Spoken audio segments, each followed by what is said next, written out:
Past performance may not be indicative of future results. Therefore, no current or prospective client should assume that the future performance of any specific investment strategy, including the investments and/or investment strategies recommended and/or purchased by advisor, or product made reference to directly or indirectly, will be profitable. Different types of investment involve varying degrees of risk, and there can be no assurance that any specific investment will either be suitable or profitable for a client's investment portfolio. No client or prospective client should assume that any information presented serves as the receipt of or substitute for personalized investment advice from the advisor or any other investment professional.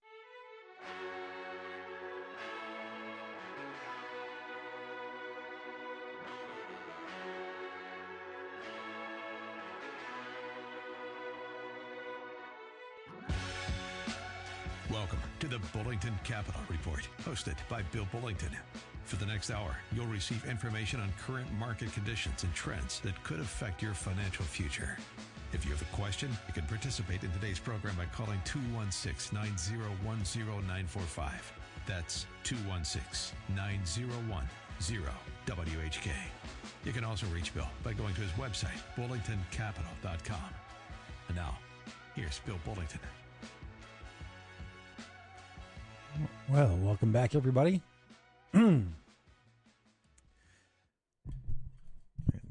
Older I get, the harder it is to get ready. Actually, I'm not that old, but getting there. It's hard to believe how long I've been doing this, and I can remember my first few weeks. And it is the first show. I used to write them all out, and I speak at such a not anymore. When I was younger, I spoke a lot faster than I do. So I would have like 4 pages, single-spaced, typewritten, and literally came in and would kind of read it however I liked it. And now it's just basically trying to review. One thing I've been trying to review, and I'm going to be doing, so if you're an active client, just pay attention for a little bit. There's a website. And by the way, I've tried a million financial planning websites.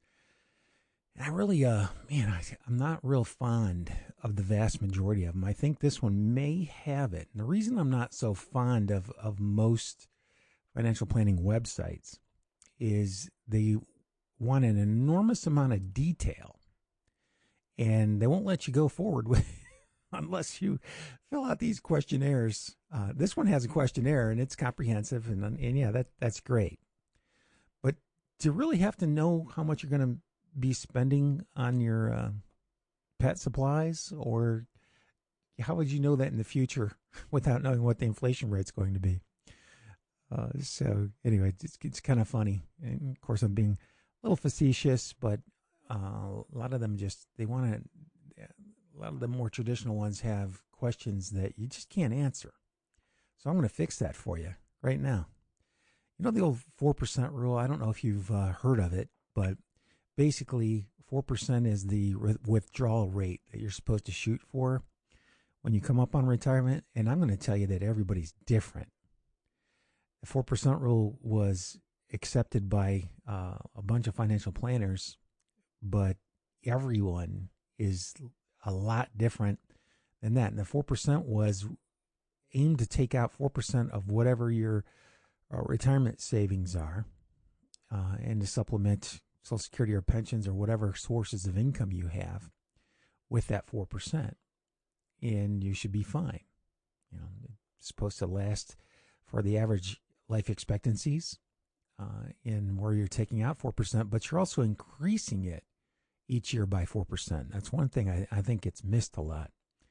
It's not you're going to start off with 4% and stay there, because costs end up going up during retirement, especially healthcare costs. Healthcare costs have been, more than twice the annual inflation rate. And what happens when you retire? Well, because you're older, you have a tendency to go to the doctor more frequently because things start happening.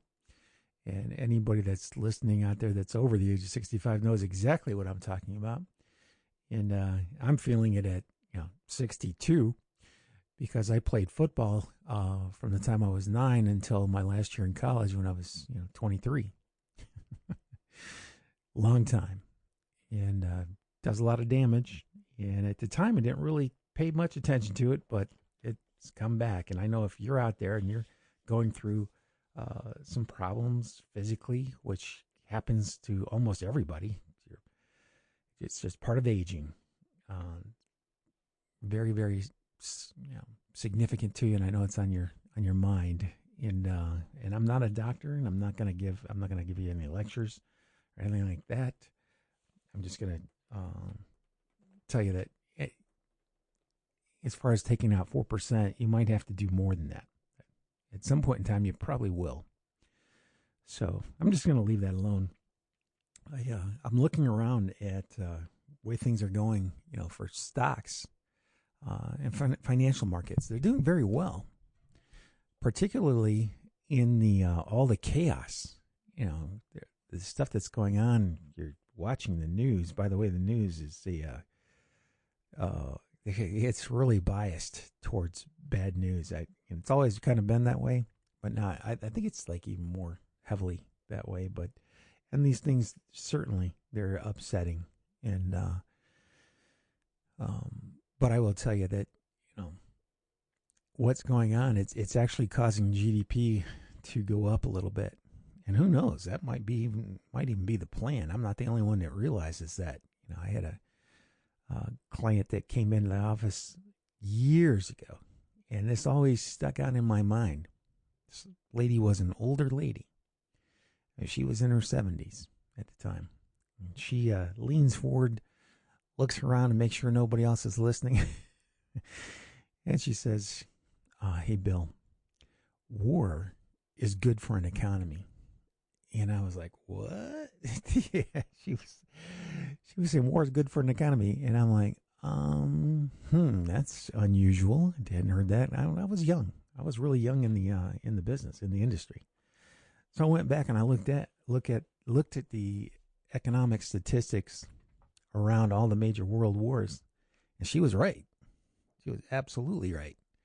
The amount of spending that goes on is abnormal. I mean, when you think about it, you have to paying for the military, especially these days with all the equipment that these guys have. It's mind-boggling. So anyway, I hate the fact that we have to have wars. I think a lot of them we don't have to have. I think we could probably have avoided this one completely. But what do I know? That's not my position. All I know is that if there's a silver lining, which very, very, very difficult to say when people are dying. It's just that, man, it's hard. It's not hurting the economy. It's actually, it'll spike some inflation, but anyway, more people are employed during times like this because they need to be, and not because of any other reason. You got to have it. You're spending extra money. But like I said, I'm not a really big fan of that, and so I'm going to leave that little topic alone and move on to something brighter. The fact that one or two industries have a tendency to lead economic growth for multiple years, sometimes even decades. I mean, think about the cars. How many people are employed in some way, shape, or form in the automotive industry? That's not just the people manufacturing the cars. It's just not just the parts. Those cars are sold and maintained here in the United States. You don't fly to China to buy a car that you're going to have shipped back to America. It just doesn't work that way. You're going to buy it from a dealer here, no matter where it's made. And I'm growing up in this area, and the big three were really important in Ohio and to the country in general. I can't bring myself to buy. I still can't bring myself to buy a foreign manufactured car. I'm sticking with GM, and that's just the way it is. Or a Ford. And used to like Chrysler. Wish they were still around. But Anyway, I'm digressing, reminiscing, and looking forward. What I'm seeing is another wave that's coming, just like phones, communications. That was a big wave when they first started rolling that out. Radio was a big wave when they first started rolling that out. Fortunes were made. Radio manufacturers became booming businesses. And why does that matter today? Well, if you look around at what's happening, this is actually bigger than any of those other events that happened in this country. And it's going on right under our noses. What's that? Well, it's AI. And it's the computerization of almost everything. Definitely, people are going to, it's going to replace an awful lot of people, but it'll also create a whole lot of jobs. I think that's really important to remember. Will you have to have you'll have to have something that can't be done today by a robot. Robots eventually they'll be pretty good. They're not there yet. It's not even close. And there's the rate of change and what I normally see happening and what I've witnessed my entire life is there are a ton of jobs that robots are not going to be able to do until you get robots that look like people, that can move, that are just as agile. And is that day coming? Yeah, it's coming. Is it here now? Nope. Will it be here within 20 years? I doubt it. They're always saying, oh, no, yeah, it's only 10 years away. You know how long I heard that with the internet? I mean, I went through that. I was thinking, hey, wait, where are all these things that these guys kept talking about? I was reading about this all the time, and it took, 2.5 to 3 times as long as they said it would to get here. Maybe we're getting better at that sort of thing. I don't know. I wouldn't hold my breath, though, with everything I see.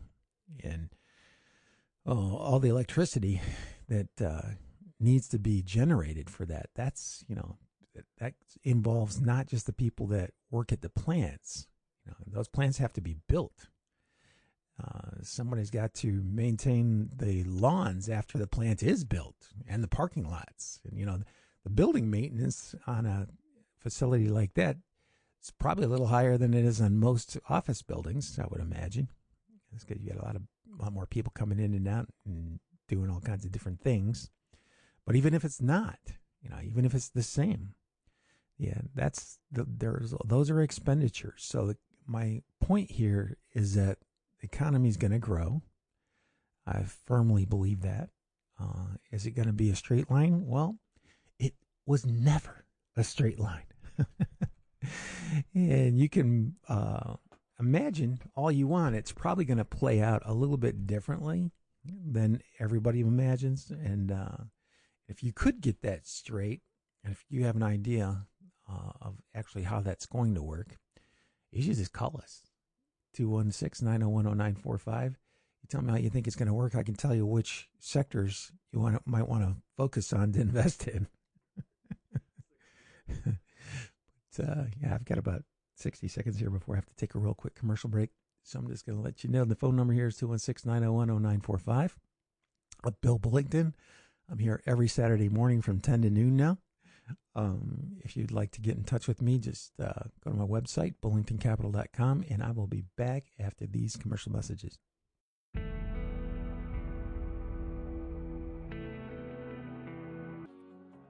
Woo! That was not a restful break. Anyway, running around the studio here, driving everybody crazy.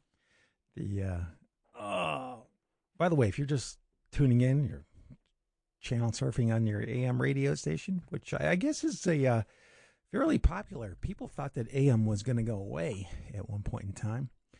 And now they are like, yeah, we can't do that because there are so many AM stations out there that actually, in case of natural disasters, AMs are there to continue because they broadcast a whole lot farther than FM stations do, I guess. FM, you have to kind of relay. And AM goes really, really far. I can tell you for sure, I had people calling over the years, truck drivers. Truck drivers, a couple of them, one called me from Florida, one called me from Georgia while they were on the road. That was amazing. So the number is 216-901-0945 if you want to give us a call and ask some questions. I was able to run back out and get my laptop during a commercial break. I won't be able to pull up the things I wanted to pull up on it until the next commercial break, but that's okay. I've got a software on there that has every stock that trades in the United States. It's got its history going back several years, and it's basically for charting, just to kind of look at to see what the current trends are.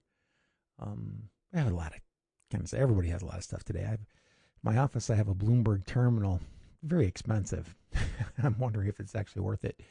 But the anything you ever wanted to know about any company can be looked up right there. And it's got an unbelievable amount of knowledge on it. I believe they bought the AP Newswire. It was one of the bigger newswires. So basically, they're one of the top providers in the world of financial information. And why did I get it? I just, I'm the belt and suspenders sort of guy. I just want to know, if I hear about something, I'd like to look it up. My clients call in, when they call in and they hear about something that I'm not familiar with, I can look it up. And it's very helpful. And you want to test various models. They've got one of their own, it's basically a programming language that they created for the internal people that are users there. And that's actually how I built one of the models that I really like a lot. And I was just basically copying models that I had seen in my early days in this industry. They're all gone now. That the business has gotten so big, their business got so big, they couldn't maintain those models because they were affecting the share prices of the models themselves when they were buying and selling. And think about that. And by the way, that all the companies have to worry about that now because it's not that hard to for a lot of these companies that have billions and billions of dollars in assets in a single fund. They can move the share prices around themselves. That's one of the reasons that when you're looking to put together strategies for yourself, you want to keep that in mind. And that's a big deal. It's called quantitative analysis, by the way, for those of you that have never heard of that. But it's basically looking at numbers and making your investment decisions by numbers. And that's how most people should do it. It's one of the reasons I still have a job, because it's really difficult to remove your emotions when you're looking at putting together a plan for your retirement, putting together an investment philosophy. Most people don't have one. Most people a lot of people think they do. They describe something, and I'm like, in order for that to work, you're going to have to be able to predict the future perfectly. So, and what's really interesting to me, anyway, is that it's not even necessary. You don't have to get it right. I mean, if you're just mostly right, I promise you, there are a ton of stocks every year in every market index that go down quite a bit. Does that mean the index is wrong?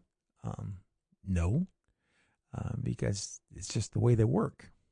And they never really, when I was going to school, which is a long time ago, and even today, all the publications that I read, you hear about what works.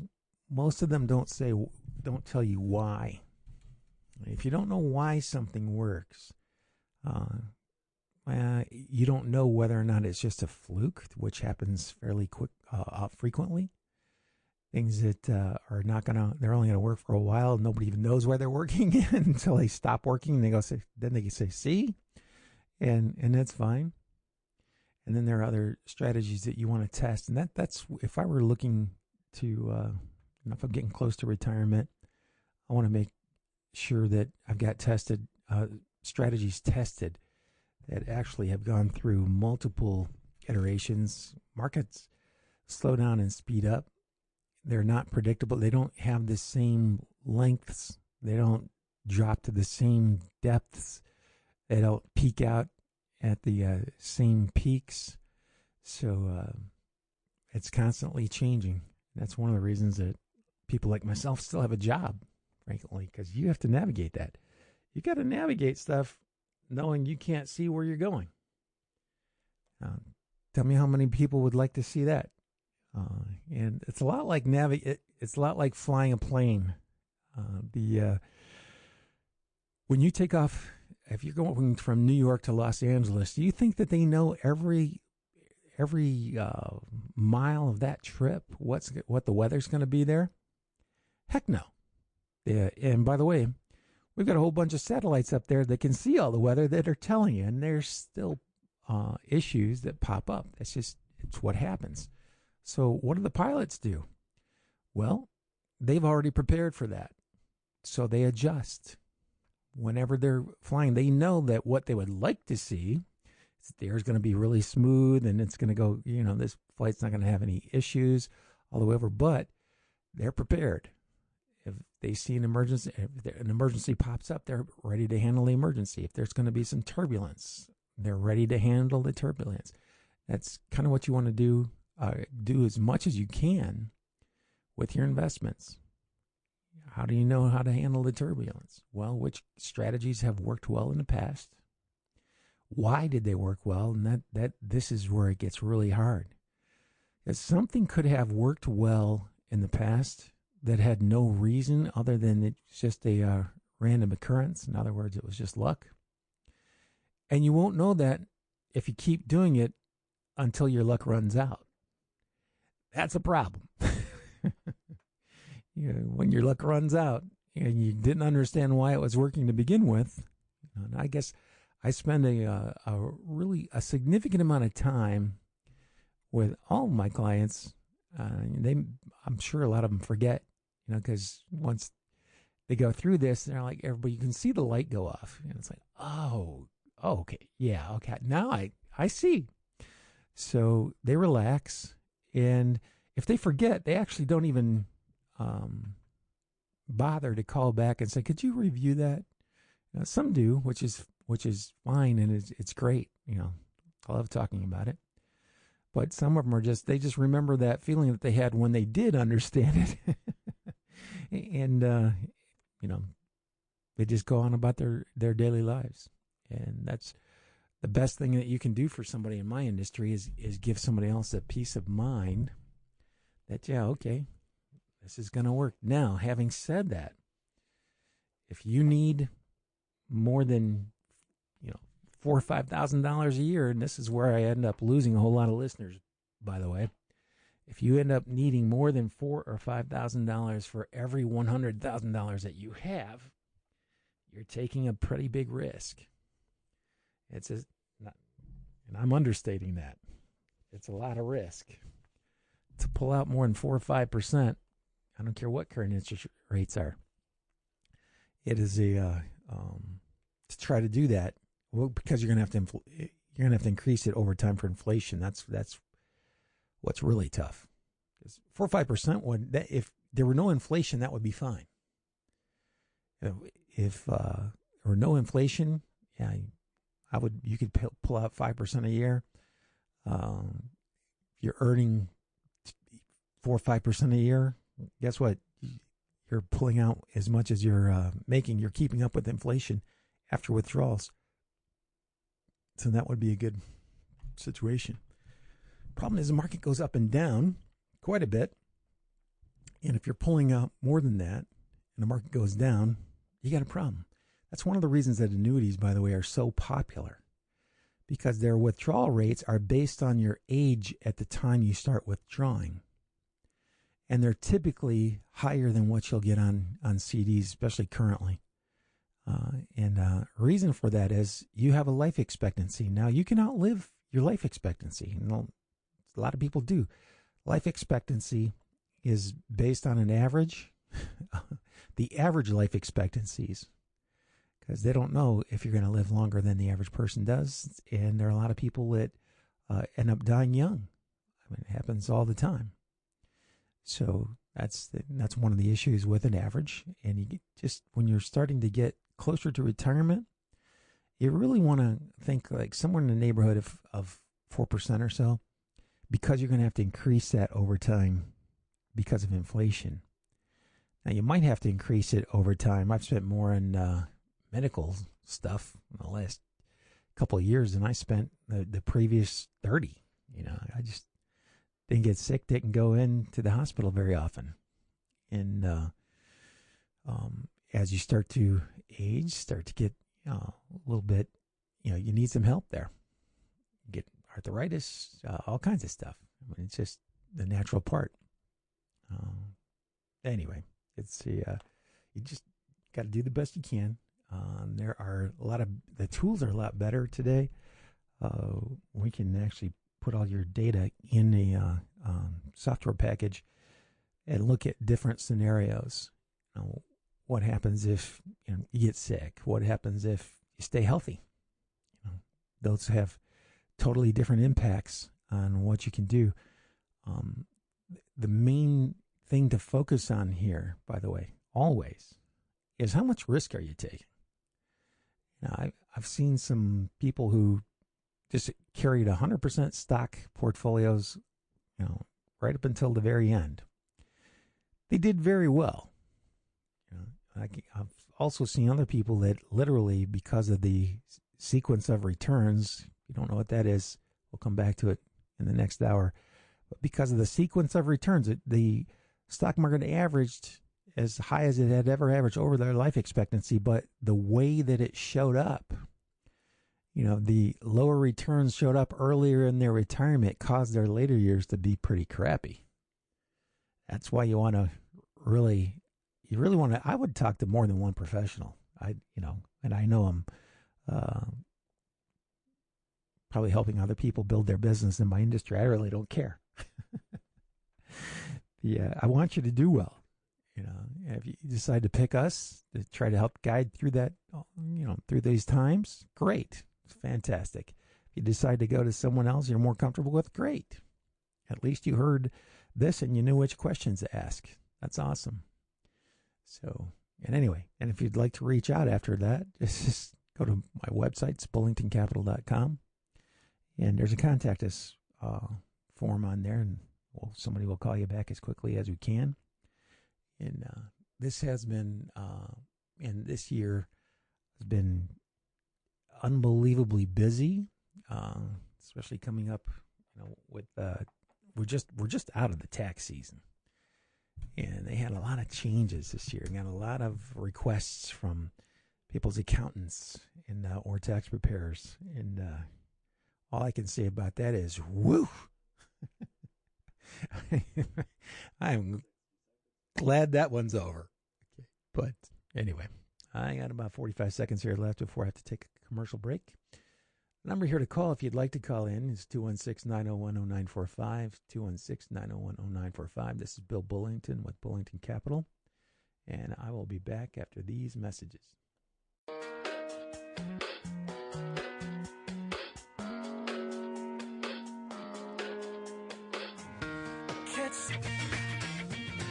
Well, welcome back.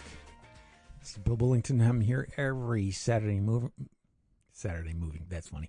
Saturday morning from 10 to noon, like it or not. And that line's getting really old. I'll have to find a new one. So, but anyway, you can call in today, 216-901-0945. We've been on this show for such a long time.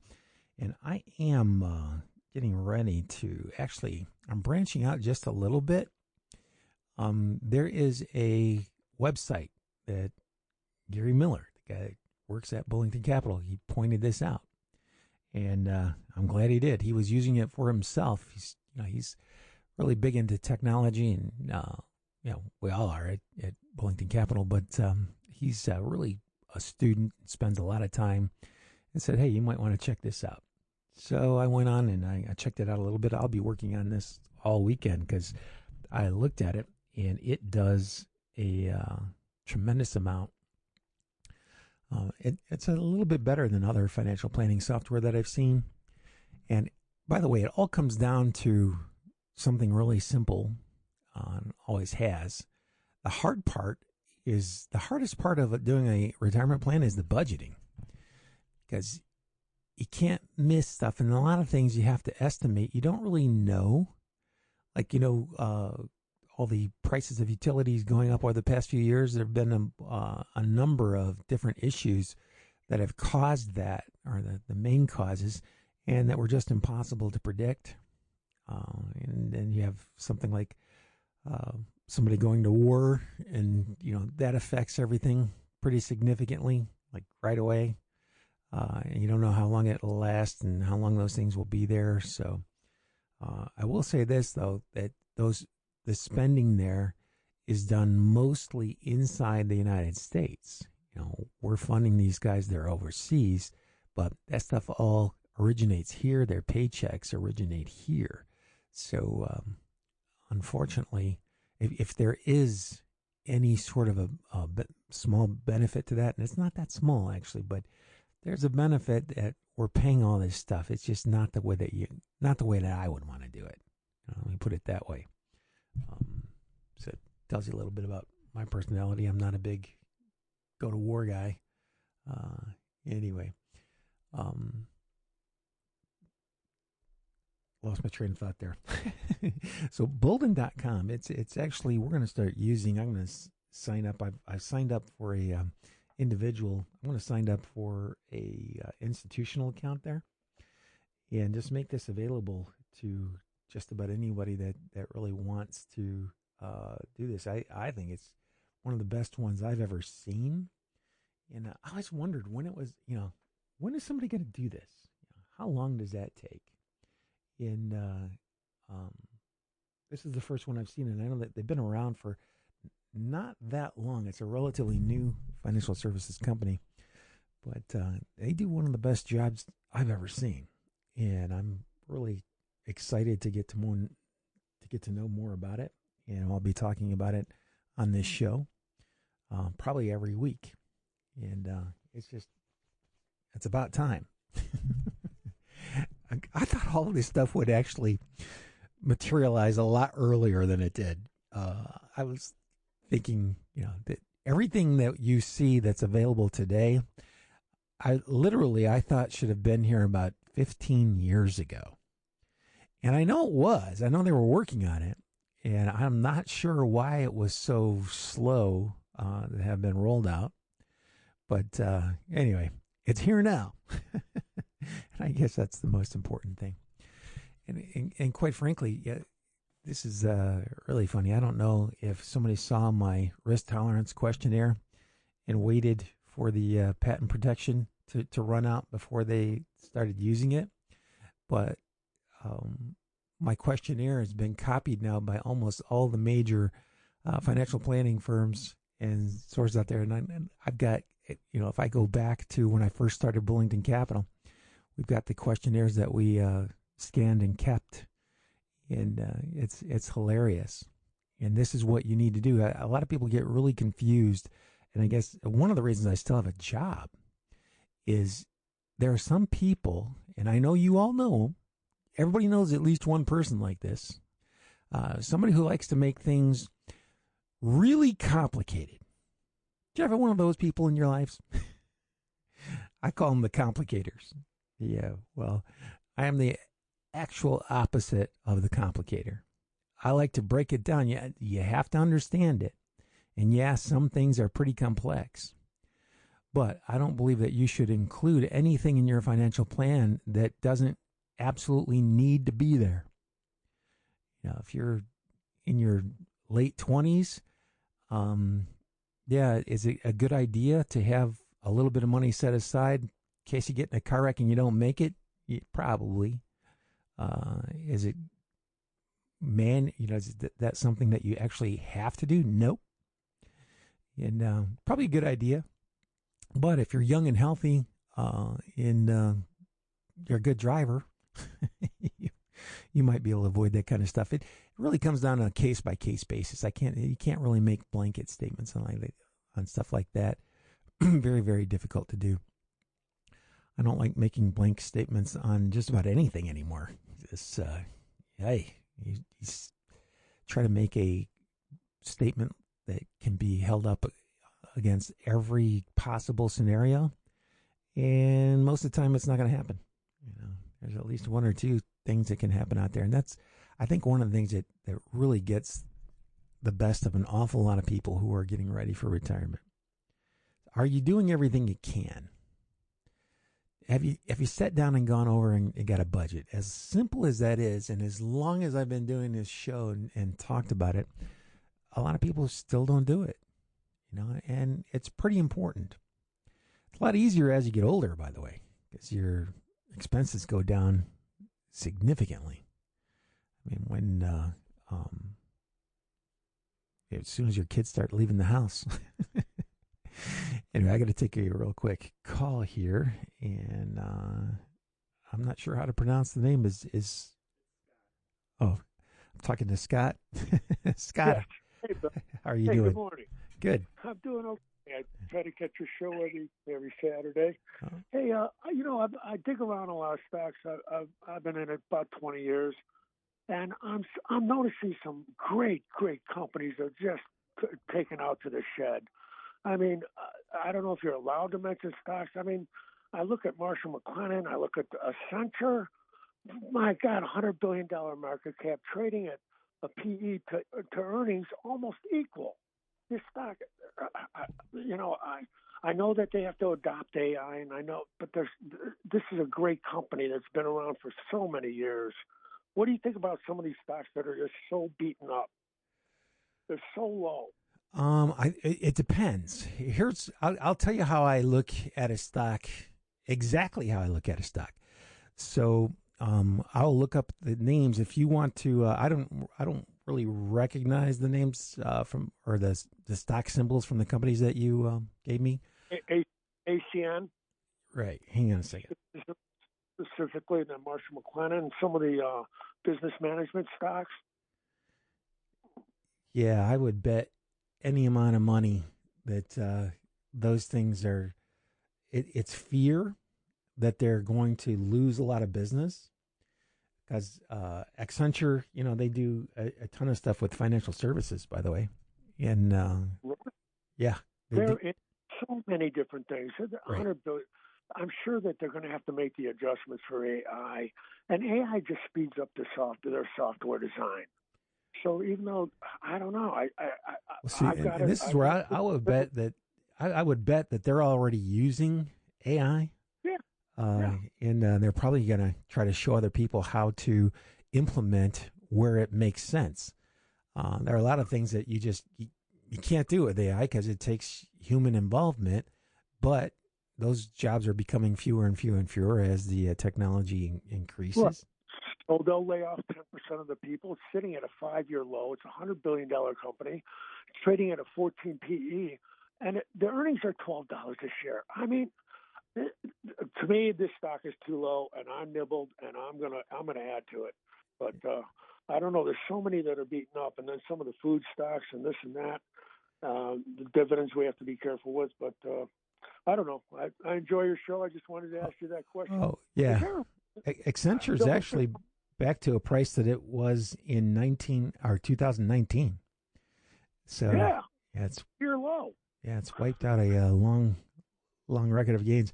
And I don't know, that's the thing about stocks. This is one of the reasons I think your portfolio needs to have an investment policy statement. Basically says what it's going to do and how it's going to do it. Just like every index fund has that. The index fund's investment policy statement tells you exactly how they're going to invest the money.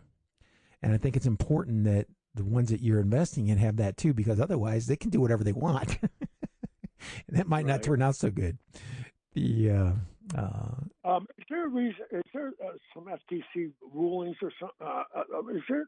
Why can't you talk about individual stocks more with a disclaimer?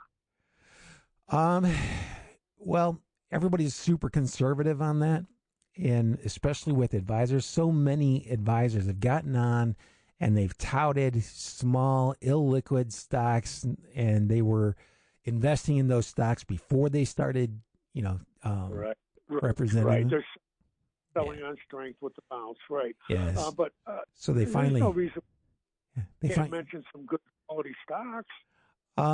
Well, they just use the blanket rule, because even a good quality stock, you know what the average range of the average stock on the New York Stock Exchange is? Yeah, 50 to 60%. Yeah, that's the average. Okay. Right. Well, this one's already down to a 6-year low, so we're down at the 60% loss. Well, so, the important part of that phrase that you just rattled off is, yeah, but. Yeah, that's true. That's true. They're always that works both ways. All right. Good listening to you. Thanks for having me. Yeah, thanks for calling. I appreciate it. Yeah, I know. if I made this statement up, the phrase up a long time ago. When it comes to the stock market, anything can happen, and probably will.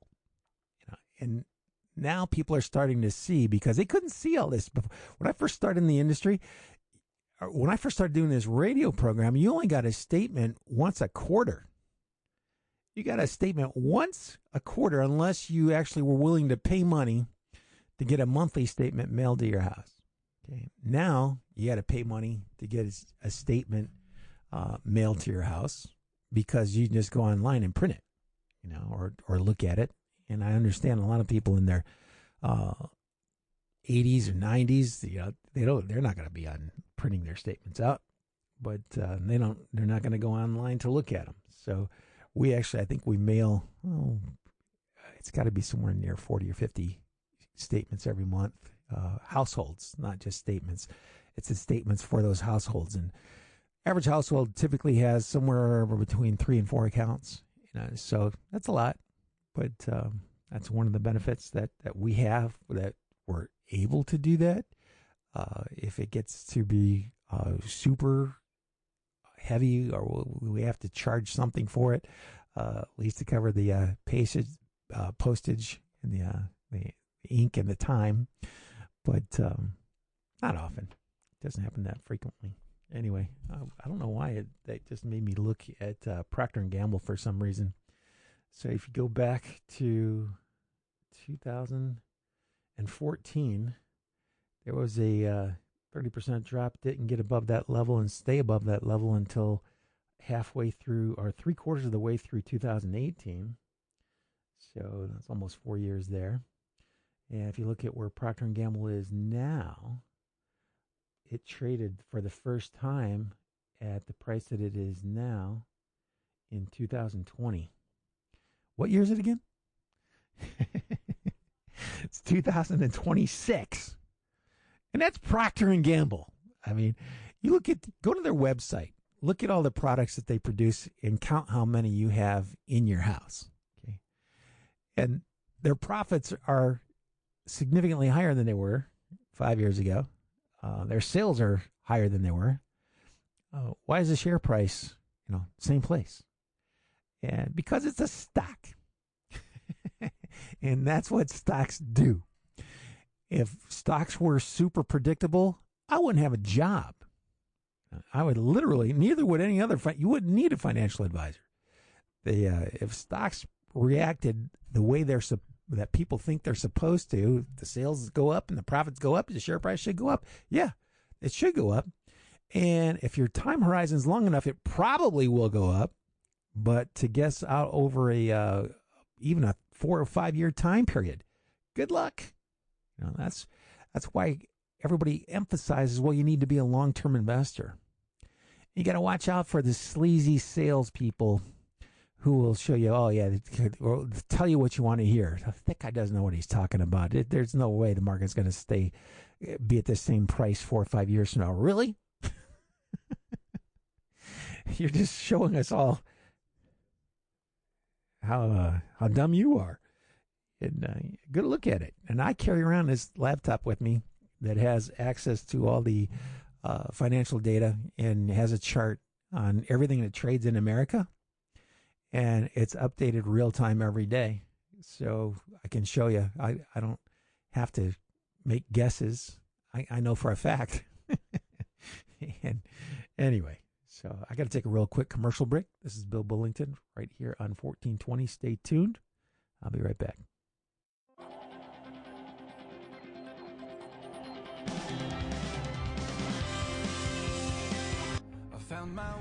And we're back. Hey, it's Bill Bullington here every Saturday morning, 10 to noon. If you'd like to call, talk about your situation, feel free to give us a call in our office. Go to my website at bullingtoncapital.com. The phone number there is 330-664-0700, 664-0700, and we'll be glad to reach out to you and see what we can do to help you. And there's no cost for initial consultation. And we are getting we've got a new questionnaire we're starting with in the next week or so. And I'll tell you more about that in next week's show when it's all up and running and ready to go.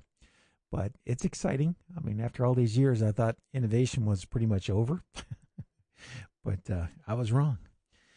Anyway, it's a good time to be around.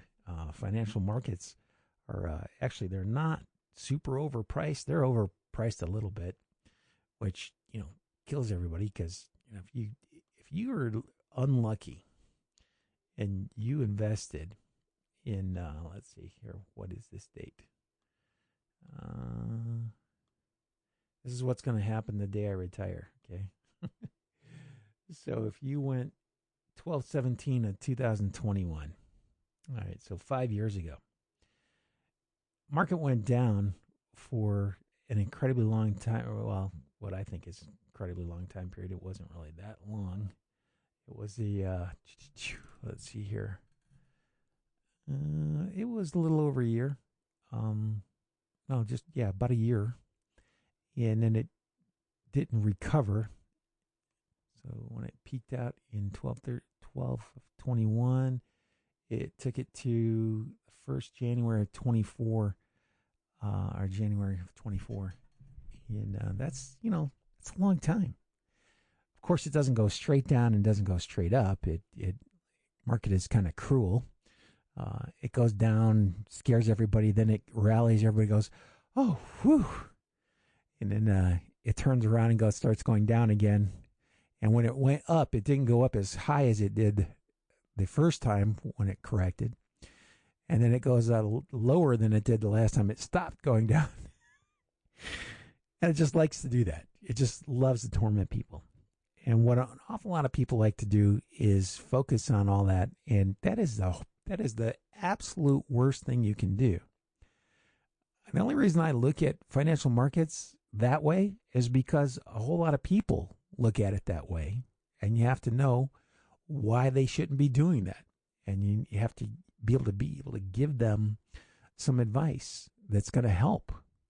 Trying to anticipate that, good luck. Trying to react to it by jumping in and jumping out, or there's one way to react, by the way, I can tell you, but jumping in and jumping out is not it. You will go broke doing that. And you'll go for years and years and years, and in 1 year you can wipe out all your gains. And then I've seen some people trade their accounts all the way down to zero. I'm not kidding. And it hasn't happened in quite a long time, thank goodness. But realistically, the reason that we say your investments should be long-term, based on long-term strategies. And long-term is 5 years or longer. Actually, in the stock market, it's like the opposite of dog years. Well, it takes 7 years to happen what you think should happen in a year. And I heard. And that's the other thing that really gets me. When people are bragging about their investment results, ask them if you can see copies of their statements. And you know how often they're going to say, sure. Not, yeah, it probably is not happening. And, I see a lady shaking his head no in the room here. And it's not happening. So, and that can be so dangerous. As a matter of fact, I was just a couple months ago, I was out with this lady. She was so arrogant. I don't know, maybe because she was drinking, but it was at a wedding shower. And I don't drink, by the way. I've been allergic to alcohol for a long time. Yeah, I didn't develop that until I was, probably 24, 25.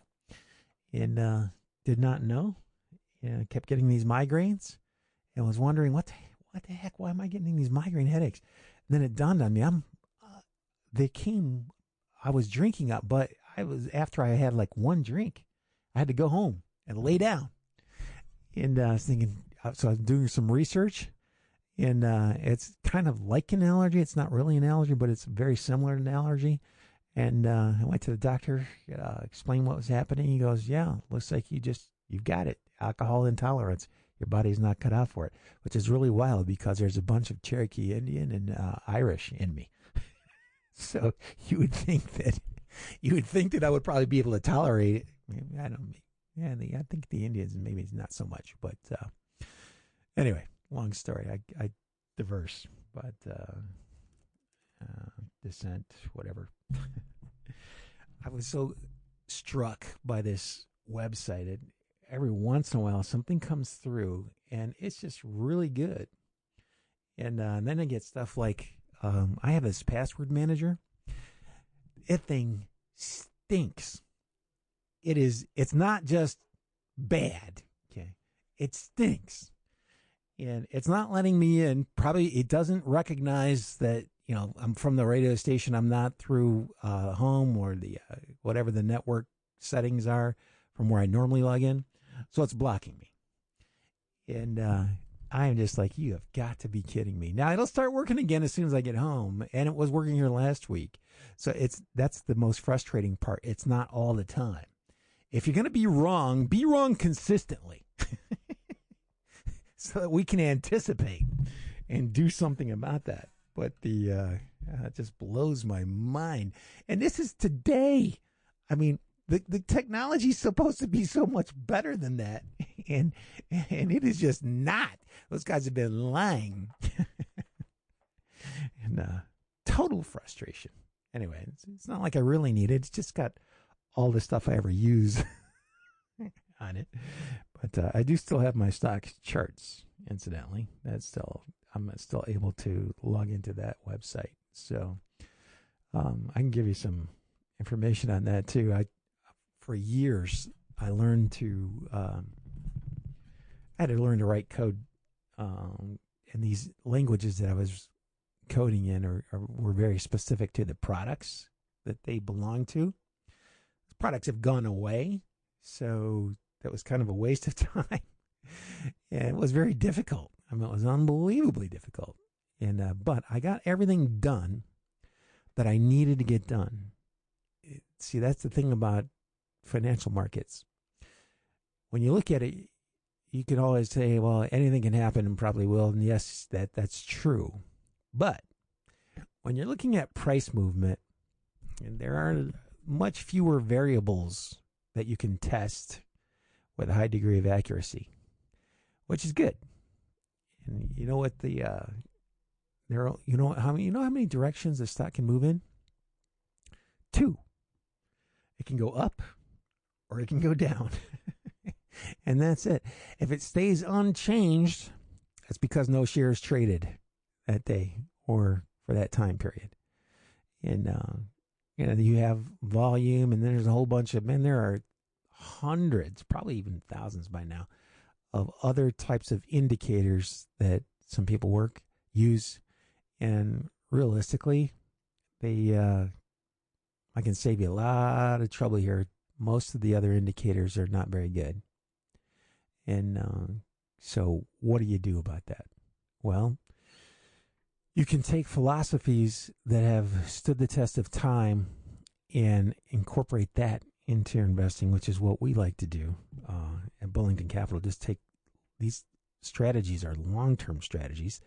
They've always been long-term strategies, and you should, if you're going to invest in anything outside of a CD or a government bond, short-term government bond because the long-term government bonds are just as volatile as stocks are. Something else that an awful lot of rookie investors don't really know, that you buy a 30-year treasury bond and put it in your account, watch the account value. That sucker goes all over the place. Why is that? Well, because you're obligated for 30 years. And when you start raising interest rates, or even if the expectations of higher interest rates pop up, those share prices will begin to drop. And how do you know that there are expectations of rising interest rates? Well, because your bond prices are going down. That's how you can tell personally. But you'd have to take a poll of all the biggest asset money managers in the world, the Vanguards, the BlackRocks, the Fidelities of the world, and poll their bond fund managers and find out what they're thinking, because they will act on their thoughts and on their research.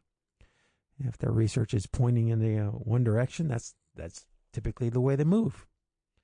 So you can tell what they're thinking by the direction of the bond market. You can tell what they're thinking for fixed income. Stock market's quite a bit different. And all the most successful stock investors have been pretty much based on what they, a lot of math. A lot of the math is the same. There's only so many things you can actually look at with the, there are a lot of them, but it's, a finite number of variables that most of them are going to consider.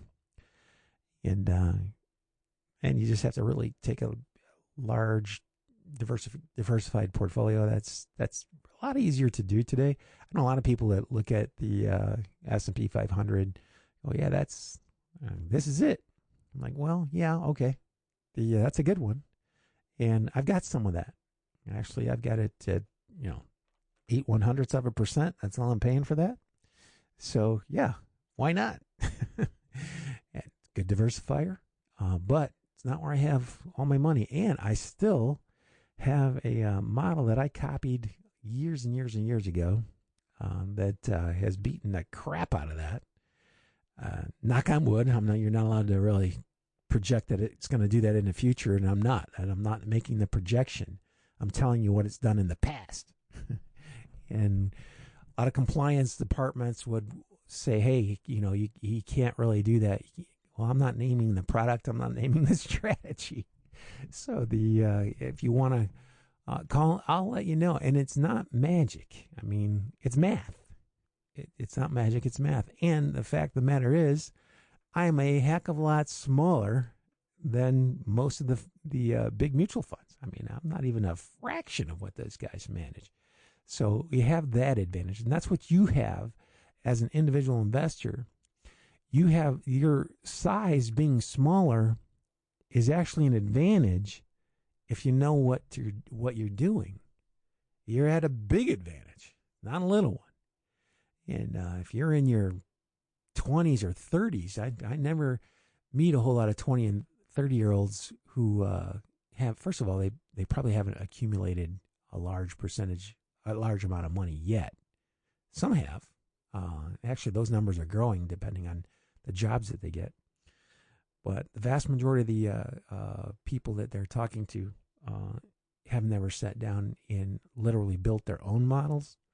And I just didn't feel like I had a choice when I came up, because I was talking to these people, and at the time that I came up, the funds that used these types of strategies, they were just dominating the mutual fund markets as far as performance and assets under management. They just kept growing. They grew out. They couldn't do it after a certain point in time, because their activity would actually affect the share prices. Now think about that.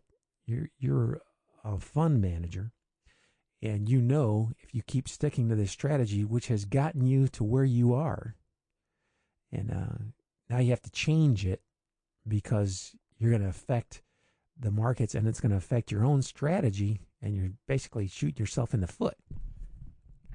So that's I would wish to get to that much, to have that much under management. As an individual investor, Do you have to know any of this stuff? Not really. Can you do well without it? Well, yeah, there are tons of funds out there. The problem is when you get closer to retirement, you may not have the energy to be doing that kind of research. You may not have the energy at a fairly young age. Maybe you just don't want to do it. I mean, if I didn't have to, I wouldn't do it. I just wouldn't do it. There's too much work. And so then you get the people who, they want the returns. They don't want to do the work. So they go and look at the returns on funds. And they look at the 1, 3, 5, 10-year track records, and they don't realize that the last 18 months will have a magnifying effect on those results, which they don't know because they don't do this for a living. And that's something that you have to be hanging around with for years to figure out on your own. And when you do figure it out, it's going to be because your performance was so crappy and you didn't know why, because it was good when you started. So anyway, and I just it's interesting. And psychologically, things are difficult. You know, your financial markets. Look at all the turmoil that's on the news 24/7. That's another thing that our parents didn't have to put up with. They only got a statement once a quarter. They could only see their account balance once a quarter when I first started in this industry over 30 years ago. And so I didn't get nearly as many calls as we get today. And I don't think, I'm pretty sure that that's actually been hindering their performance, which is, you know, kind of important when you're getting close to retirement age. Equity there's some other myths that I would love to address in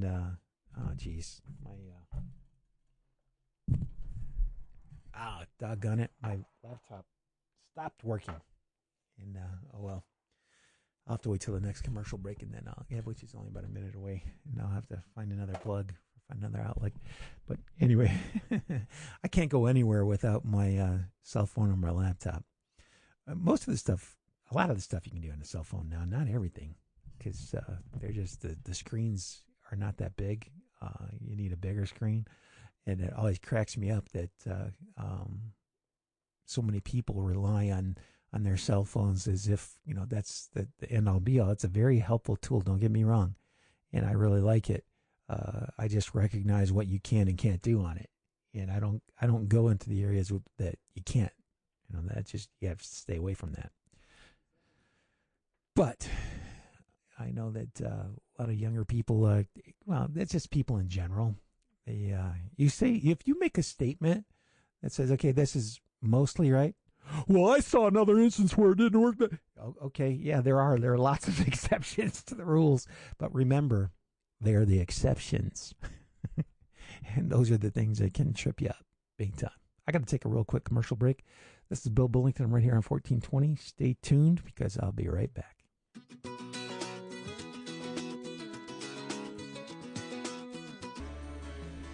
And I'm back.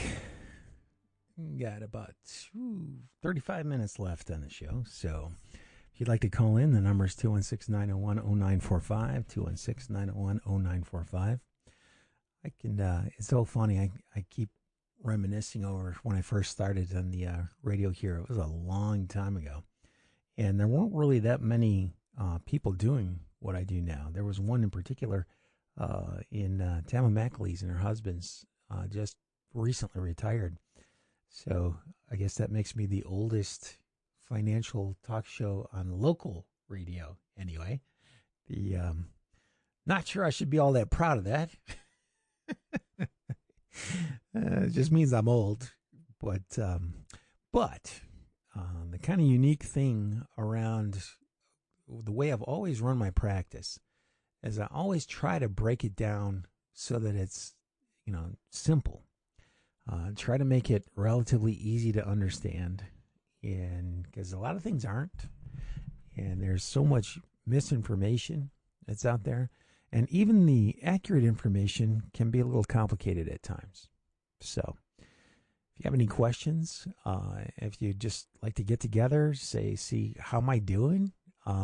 That first meeting is there's no cost to it, and I'm working on a software. I'm trying to get up to speed on it right now. This stuff it's really good, man. I mean, I'm so impressed with it. But you can get on, put your personal information in there, and try to run simulations, what you think you might be able to do during retirement. And so I'm going to try to incorporate that into some of the things that we're doing. Now, a lot of things that we do, and I get this a lot. Well, I can buy an S&P index fund myself. Yep. And, it's had more than one 10-year time period during my lifetime where the return was negative. Should I say that again? More than one 10-year time period during my lifetime, actually since the 70s. Okay, that's actually a little bit after I was born, where the returns were negative. And you just can't afford to do that. I mean, most people can't afford to do that. And if you can avoid it, why wouldn't you? Now, here's the rub. If you're going to do that, there are going to be years, I don't care, and that, it doesn't matter really what you're doing. Whatever you're doing is going to be somewhat cyclical if it has to do with stocks at all. So almost every strategy that I know of has some sort of is a little bit cyclical. And what that means is there are going to be times when stock market's going up and you're going down. That's part of the price of trying to have better performance in the long run. If you want to beat it on a short run every single day, well, guess what? I want to win the lottery too. That's basically what you're trying to do. And it's a lot easier if you just figure out what you want to do. What kind of returns do you think you would like to have? Now, when I say that, everybody starts going off the charts. Well, I want to have 12% a year, average return, no declines, no costs, and no penalties for taking money out early. And you know what? So does everybody on the planet. Just like they want to, most people, well, not most people, but a lot of people would like to be in Hollywood in movies. Probably not going to happen for most of us. Same way that's probably not going to happen in your investments. And I feel bad. I feel like I've been way too negative during this show. Sorry about that. I'll get back in line. And things are actually, they're actually very good. The economy's got so many long-term drivers that are just now. I mean, we're just in the beginning phase of this stuff. And it's not just AI. AI is a big movement, and it's going to help. But AI affects a lot of other industries. AI affects electricity. Electricity is in everything. I mean, think about that. The cars that you drive, how much electricity they have to generate actually just to light up your dashboard. These days, my Lord, mine lights up like a Christmas tree. And I still haven't figured out how to use some of it.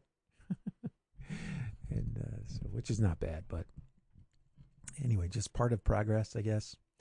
And markets are always going to be volatile, and don't fall victim to these people. When I was new in the business, I didn't know. I went to all these seminars. I paid thousands and thousands of dollars for classes, and these guys were, I found out later, they were just liars, and they were con artists. And not all of them. One guy I went to and told it like it was, and I even hired him to come. Actually, we met close to where he lives, between the airport and where he lives, and we met for a few hours, and I paid him, and he helped me learn to write some code and understand the code that he had written for these various programs, and it worked really well. And it's funny. There are lots of things that you can do that work really well. It'll get you where you need to go. Okay. The problem is, it's not going to get you where you need to go the way you want to go there. It's more volatile than people would like to see. And as you get older, you got to take that into account. I mean, somebody that's, you wait to 65 and then you want to do a retirement plan, not a good idea. Yeah, why? And hopefully, and this is very difficult to say out loud. And if you're taking 5%, you can get more than 5% in some bond funds. They're taking risk with that, incidentally, because the treasuries are not paying 5% right now. So, but you can get it in some bond funds. And if you know the companies that are running those funds, just know that they're taking risk that's above normal because they have to generate those higher returns. That's the way it works. You got to take more risk to generate higher returns. If you're going to get an annuity, the income stream that you can get on an annuity is going to be higher than 5%. It depends on your age because your life the longer you live, your life expectancy gets shorter. Okay, and insurance companies can afford to pay out more because they're not going to be paying it as long in most cases. Occasionally, somebody lives to 110 and insurance company loses money, but not very often. And that's exactly how that works. I feel bad because a lot of people think, well, this stuff is really morbid. Well, yeah, there's a part of financial planning that's kind of morbid, because you're planning on death. Because that's nobody escapes this world alive. And it's just, I've been doing it for so long. I just think it's just natural. You just want to make plans. And I have people coming to me fairly frequently. So the last year was mind-boggling. There's 3 different people, and they passed away. And they really didn't have anything organized, and it was an unbelievable amount of work, especially when you're talking to kids who don't really have a ton of money yet because they're young, and it's hard to put away a lot of money when you're 25, and so anyway, they didn't understand. And I don't know, should you have conversations with those kids? And this was unusual that they had kids that young. So there's just a lot. And I just had a guy I really liked. He's super nice. Never hurt anybody in his entire life. Just hard worker. And he passed away. And so it was unexpected. So that's when I used to say, well, you should probably expect the unexpected. And or at least just how can you be ready for something like that? And a lot of people look at it and say, well, I can't, so I might as well not even try. And, I understand it, especially today. I understand it, but it would help, if you had a conversation, just a conversation. And it would help if you plan with your children. In most families that have more than one kid, there's one child typically and has a better relationship. Not always just one; it could be 2 or 3. But if you get a child that you think you can trust, that's another thing. I've seen some families where you couldn't trust any of the kids. I mean, it's mind-boggling. Yeah, so that's what I mean when I say, every situation is different. And I think a lot of listeners out there get a little frustrated sometimes because I'm talking about things and they think, well, you're just not being clear. Nope. Goes back to that old saying, in the realm of all possibilities, all things are possible. And they still think, you're just, that's a joke. You don't really, you're just making fun. No. I'm just making an observation. You are different. Your situation is different. Nobody in the world has the exact same outcome as you're going to have during your lifetime. And that's just the way it goes.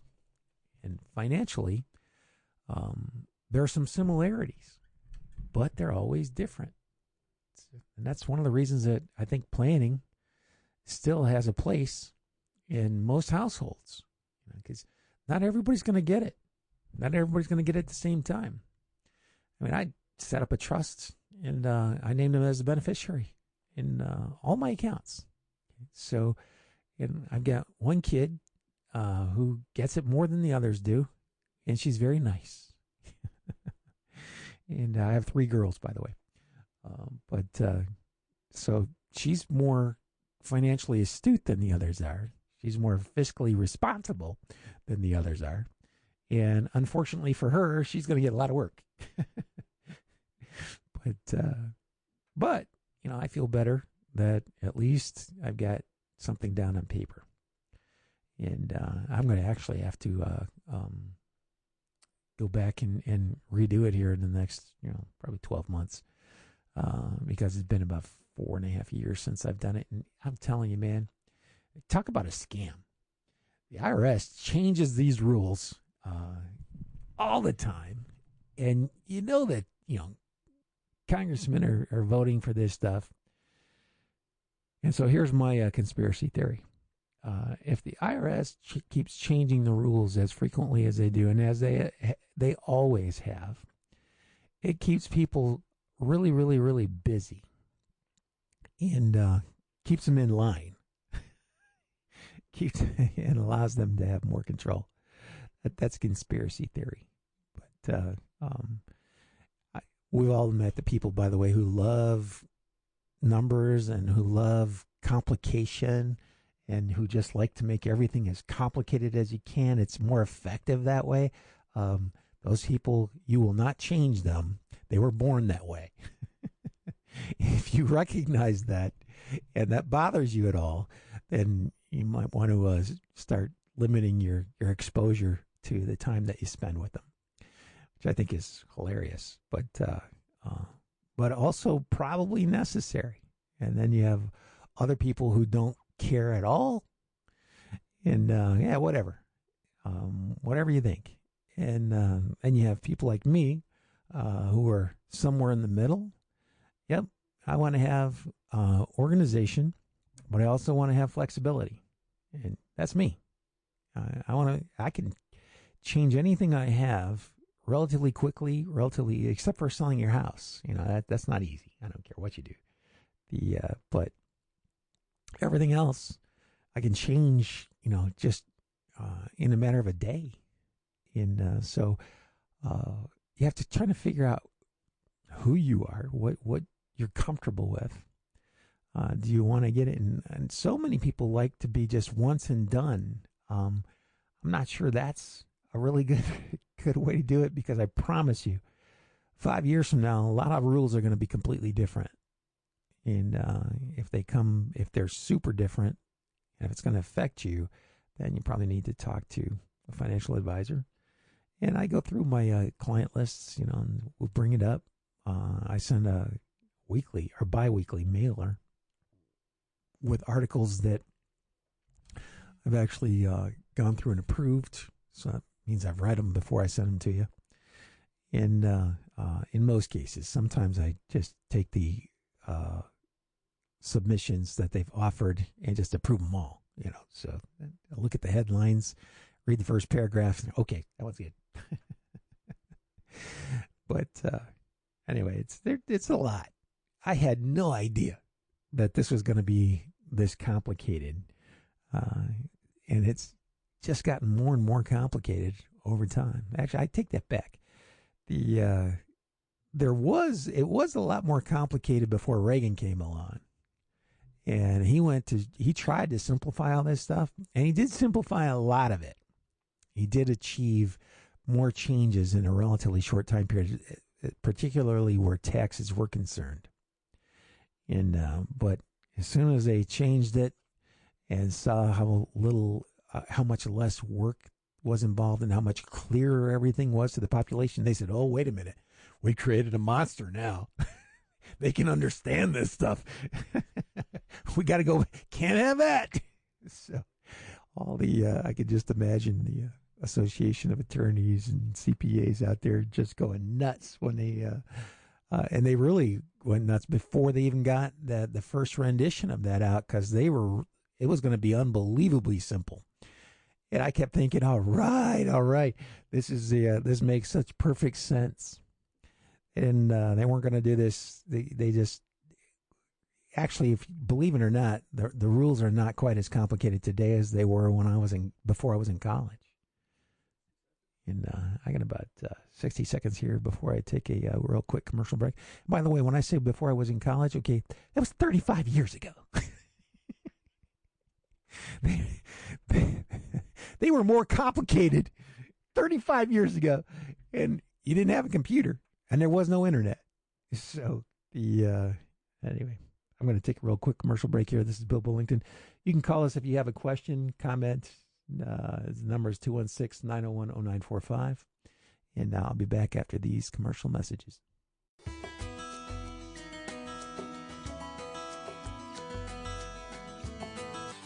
And we're back. I'm telling you, every time I turn my laptop off and then turn it back on again, somebody's updated something, one of the software packages that I'm using, and talk about frustrating. I mean, because I have a ton of software subscriptions that I have to have. Just blows my mind that there's that much change. Like, yay. That's spend like 25% of my time just with that. And that's a lot, is I never really sleep that well. But anyway, you shouldn't let your retirement worries keep you awake, though. If you're doing everything you can do, and you just have to sit back and relax, and if you're not sure that you're doing everything you can do, that's why we have a job. You can call us. We'd be glad to take a look. Send you out a questionnaire, get it filled, set up an appointment. Could be online or in person. I don't really have a preference. So, in fact, I like meeting a lot of people in person. I think it's easier. It's a lot easier to communicate. That's for sure. But anyway, and from way back in the day, I remember, I had a couple of rules that I had just observed that this would really help for most financial planning. So if you're going to, everybody talks, well, not everybody, but a large percentage of the population will look at how much the stock market returns. And this is still a mistake that younger investors have a tendency to make, is that those long-term returns have a lot more volatility than you might think they do. And it's not easy, especially as you get older. As you get older, you start thinking, wow, I don't have really that much time to make that back. I know. And that's one of the reasons advisors still have jobs, despite the fact that, you could do anything. You could look it all up online. Well, you know what? You can do anything looking it up online. You can learn how to install cable television. You can learn how to build your own radios. You can learn how to learn to do surgery on yourself. Not that I would recommend that, but it's out there. And oftentimes you just don't have the time. And if you don't see it all the time, you definitely don't get introduced to certain problems that are relatively common, but you may not be aware of because it's not what you do for a living. And I get that. That's actually why we still have jobs. Can you do a lot of this on your own? Sure you could. I just, if I didn't do what I do for a living, I would definitely go out and find somebody like myself. The bottom line is it doesn't cost anything. You just set up a phone conversation. No sweat. And I can give you some shorter routes to, trying to achieve whatever financial goals you need to get to. I can take a look. If I see your portfolios after having done this for so long, I didn't know this stuff when I first started out. Nobody does. In fact, your younger kids, they have a tendency to rely heavily on software that allows them to seek out the funds that have had the best returns over the time period that they're looking for. And the problem with that is the returns in the future are probably not going to be the same combination of funds that they were in the past. So, I mean, I am intentionally including some areas that have not done as well as the top 50, the top 40 stocks out of the S&P 500 has lapped the rest of the S&P. Now, we offer that portfolio, and then I've got this stock portfolio through Fidelity that actually is a market cap weighted version of a stock portfolio of individual stocks. And that, plus I bought some of their institutional funds with 8 basis points. That's their fee. So it makes it a lot easier to make room for our fees when they're only charging 8/100ths of a percent. That's pretty good. By the way, I think focusing on the fees is only good if you are measuring identical products. If they're all exactly the same, then you need to look at the price, because that's going to be the difference. And a lot of people don't get that. I still, to this day, I'm just shocked. After all these years doing this show, how does that get missed? But anyway, if you want to feel really good about putting a plan together, stay tuned, okay? Because we're working on some software, and it's probably going to take me a couple weeks minimally to get up to speed on this software. That's going to make a lot of you feel much more at ease. I've already signed up for the service, but I need to now I need to learn how to use the software so that I can roll this out to clients, and we can kind of work together. For those that want to, by the way, a lot of my clients, and I guess if I weren't doing what I'm doing for a living, it's probably the way I would be. I just explain what you're doing. Show me how to get access to my account value so I can just check on the values. And if I have questions, I'll call. And that's basically how I run things. If I need you, I'll call you. If we see something that you're doing that maybe you shouldn't be doing, if you're drawing too large a percentage out of your accounts and they're not allocated to generate the highest returns for the amount of risk that you want to take in, I'll let you know. I will let you know. Does that happen very often? Not very often, because before anybody's ever opened an account at our firm, we've sat down and had a really good conversation.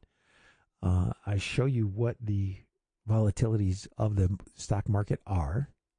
I'll show you what you can kind of come to expect, using various combinations of funds that do different things. And by the way, there are certain algorithms. Algorithms basically just a mathematical formula. There are certain algorithms that do better than the others. And the S&P 500 is built largely on that one. That's why it's done so. It's in the top 10% of most investment funds. And a large number of newer funds that are actively managed, these are where the managers are trying to pick the stocks, they can beat it for a while, but then it gets really popular. The fund gets several $1 billion in assets. They can't manage that the same way they did when it was under $1 billion, and that ship has sailed. And unfortunately, you don't really know before they get to that level whether or not that is these guys have skill or is it luck. And that's why I'm a big fan of numbers. There is a fund that I use. It's a numbers fund, and I really like it a lot. And it's more similar to the whole ideas that I've ever put into existence in our firm. And it's an algorithm. It's math, but they're measuring a little deeper. I'm just measuring the size of the company, how fast the stock is going up, and how profitable it is, which makes sense to me. Size, speed, and profitability.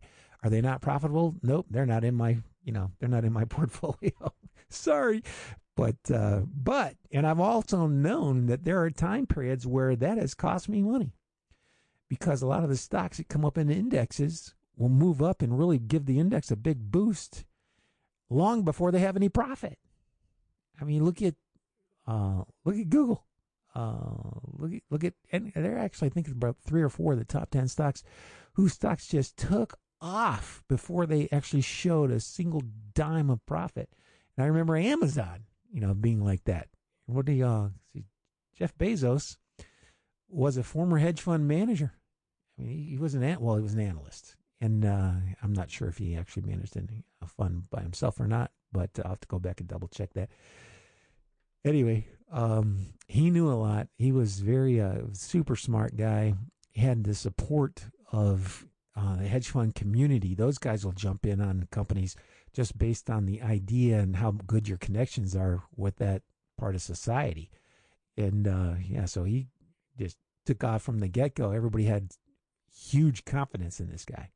And rightly so, but doesn't always work out that way. I remember I resisted investing in it for so long.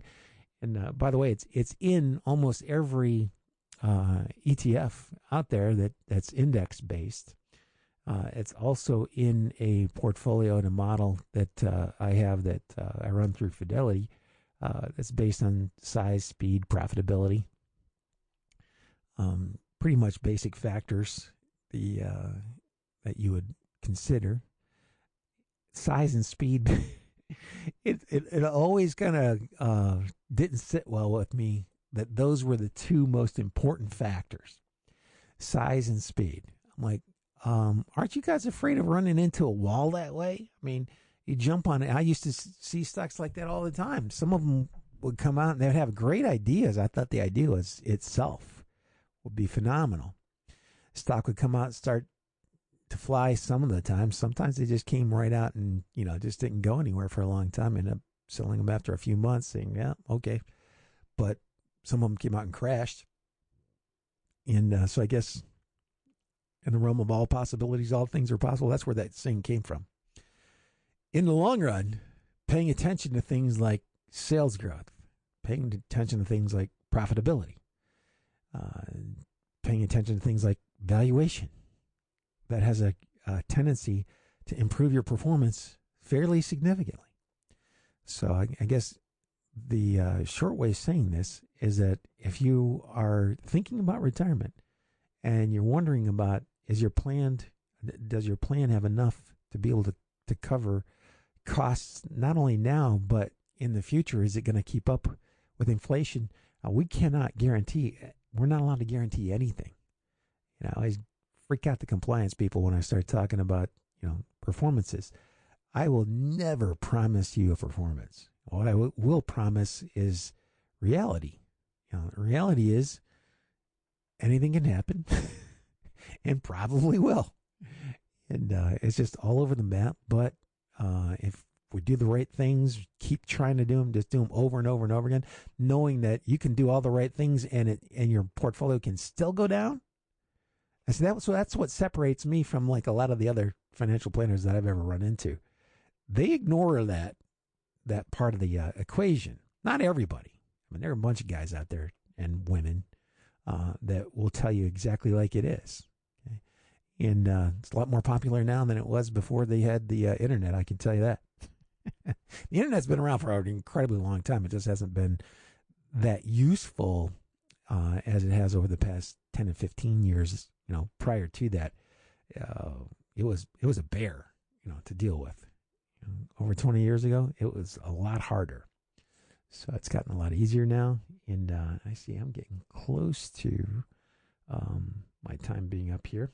But anyway, if you want to get a hold of me during the week, have a conversation about setting up your retirement plan for retiring, whether you're 20 or you're 60 or 70. For that matter, it really doesn't matter. I'll try to help you the best that I can.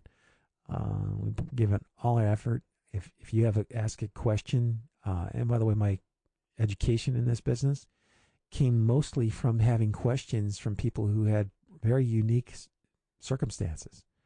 So that experience has been a much better teacher than I ever had in any of the courses that I took, or any of the books I had to study. In my career, I've held a Series 3, a 7, a 9, a 10, a 24, 63, and a 65. That's more tests than anybody I know. Of course, there are more tests than that, and I'm sure some people have them. I just have never met them. I just wanted to know. I want to be able to do as good a job as I can for my clients, just to know I'm giving it my best shot. And if you're asking for something that I can't do, I can refer you to people that can. And that would typically be, those are tax issues and estate planning, where we would have CPAs and attorneys that we've been working with for a long time. Anyway, I got to run here. I appreciate everybody listening. Thanks for the calls. Thanks for the responses. And I'll be back again next week. Have a good week, everybody. Good luck and good investing.